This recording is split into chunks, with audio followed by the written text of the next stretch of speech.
Welcome back to That Dad Guy. It's July the 8th, 2023, and today's the day that I'm going to answer some of your questions that you've left from the week or weeks before. I say weeks before because last week was the first Saturday in the month, so I always ask you a question on the first Saturday of the month and give you a month to send me in postcards to respond to it, and then on the next following first Saturday of the month, I read those responses. So I didn't have any questions to answer from last week, but if you left questions on that video, I'll answer them this week. And a couple people asked questions the week before that I had to hold off. So that's what I'm going to be doing today. But I do have one card that came in after the first Saturday of the month for the question. The question for the month of June was, what is your favorite holiday?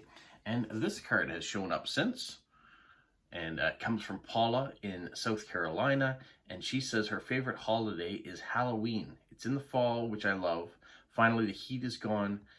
Used to make the kids costumes. They carve jack-o'-lanterns. We go trick-or-treating. There's no pressure for a big meal, no gifts, just fun for all. Best wishes, Paula. So, I agree. Halloween is a great holiday. I like the fact that there is no pressures, too. So, when it comes to my favorite holiday, I didn't ask that, or I didn't answer that in last week's video, but I have had the question asked of me, so I'll answer it right now. I think my favorite holiday is Boxing Day. Now, Boxing Day, for you folks that don't have it, is the day that follows Christmas, the 26th. I love Christmas, don't get me wrong. As a child, fantastic, wake up, there's presents for you, all new things to play with. As an adult, there's a lot more pressure. You've got to make meals, you're having guests over, you're hoping that the gifts that were purchased will make people happy. It just seems to be a lot of running around, cooking, cleaning, preparing, and then it's all gone in the blink of an eye, and at the end of the day, you feel exhausted. It's a great time, don't get me wrong. But on the 26th, there is no pressure. You still don't have to go to work, so you have a day off from work. You get up when you want to get up. Maybe you're trying on your new clothes that you got for Christmas the day before, so you got fresh digs to wear. You have maybe new toys to play with if you're younger. If you're older, maybe like me, and you get some Lego. You got Lego you can build on that day. You can go see friends. You can have friends come over that day, but there is no expectation of a big meal to plan. It's just relaxing. It's family time. Yeah, so the 26th Boxing Day is probably my favorite holiday that doesn't have the pressure. So thank you, Paula, for this card. And while I'm talking about that, let's talk about the question that went out on the first Saturday of July. So the new question out there is, what is your favorite summer treat? So you can always send me a postcard with a picture of it if you like, or just regular postcard to my contact details in the description of this video. And I'll read them the first Saturday in August. So let's put that aside. Let's get to the question and answers for today. So from 2 weeks ago, Mail Art Lover left me a couple questions. She said she'd been catching up on my videos, and she wanted to ask me a question. She says, if you have a postcard with a certain image and you happen to have the same stamp with that image, and I put the stamp on the image side, do you know if that makes it a Maxi card, or is it only a Maxi card if it's made from the factory with the stamp on the image side? So what we're talking about is this. Here's a card with this image. Here is the stamp of the same image on the same side, and then the cancellation mark. This is a factory one because the cancellation mark matches the postage stamp and the card. But so this is a Maxi card. If you were to have this image and a stamp and you decided to put it on and there was a different cancellation mark, it's still a Maxi card. This might be a factory Maxi card, but you can create your own as long as the image and the stamp match. I even consider it a Maxi card if the stamp is on the reverse side. So if the stamp and the picture here, if they match, it doesn't really matter to me where the stamp is. It can be on the front side, it can be on the address side, but makes it a Maxi card in my opinion, and hopefully you agree. All right, the second question she has is, does your father have any Chilean stamps, and if so, which ones? So I did look in the collection back there, and he does have a few stamps from Chile. So let me show you what he's got. Not a lot of stamps, but he does have some. To me, they look like they're probably older. Some of them are in good condition. I wouldn't call them mint anymore because he's got them hinged. But I don't see a I see cancellation on this one here and this one here in the corner. But these aviation ones all don't look like they've been canceled.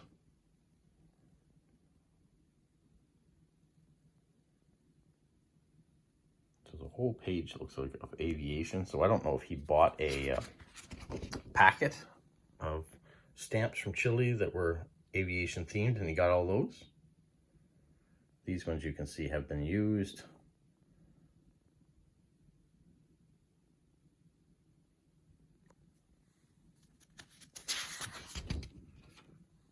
These ones look like they're much older, also used.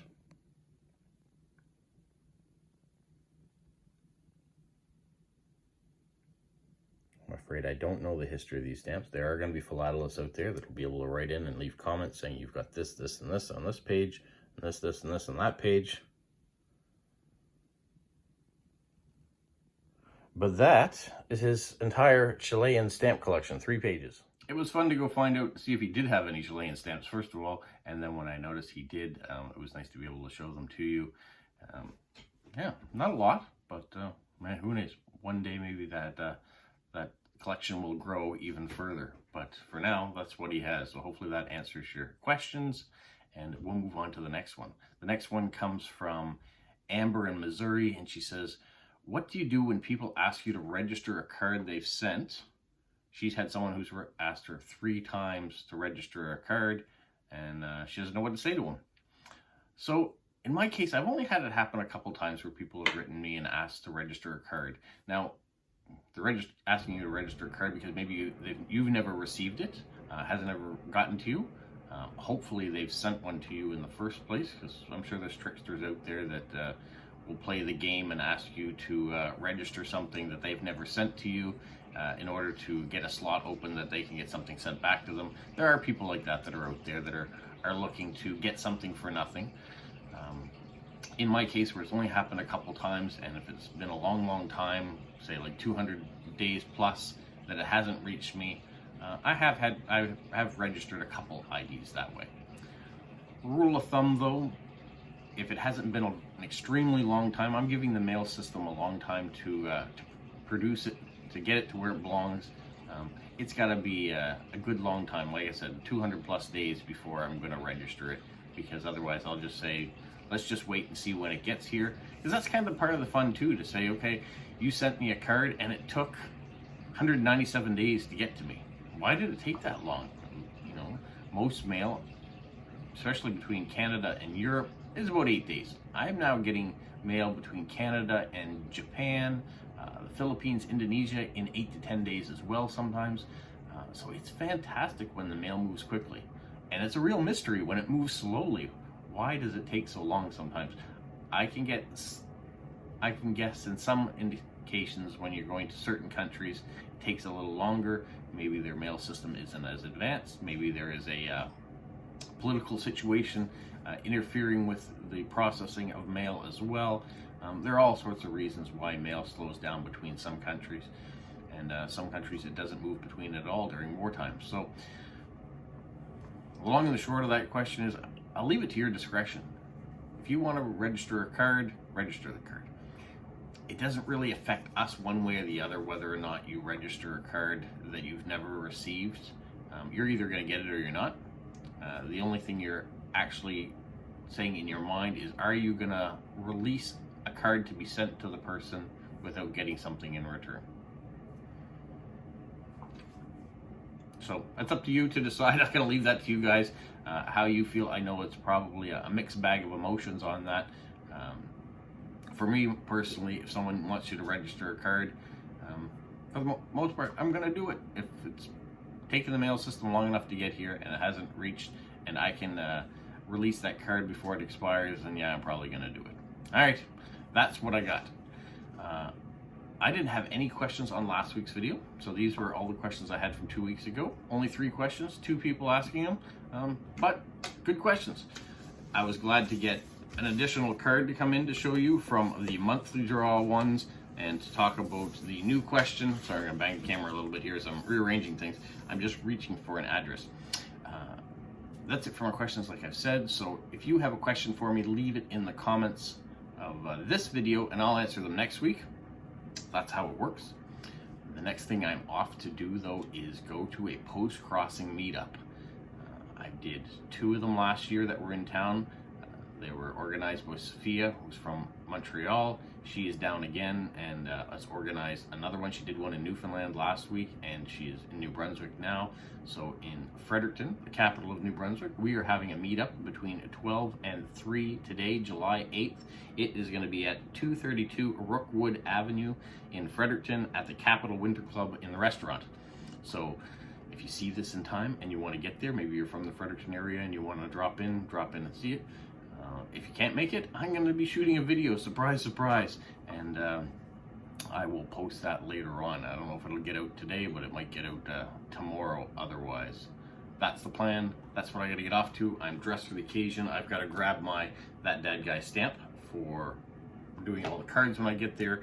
I have my ink pad, but I may find another one too, just to be on the safe side, to make sure I have enough, depending on how many people show up. It can be busy. You can get sore hands, especially if you're writing your name out. So a stamper is always preferable in my indications, even though if you're doing it a lot of times, your hand gets sore too that way. So take a break, enjoy, see what's coming up. All right, that's it for me. I'm out of here. I gotta get on the road, so have a magical week. What, Polo? You say like, subscribe, share, and tell all your friends? Who's a good boy? Who's a good boy? Bye.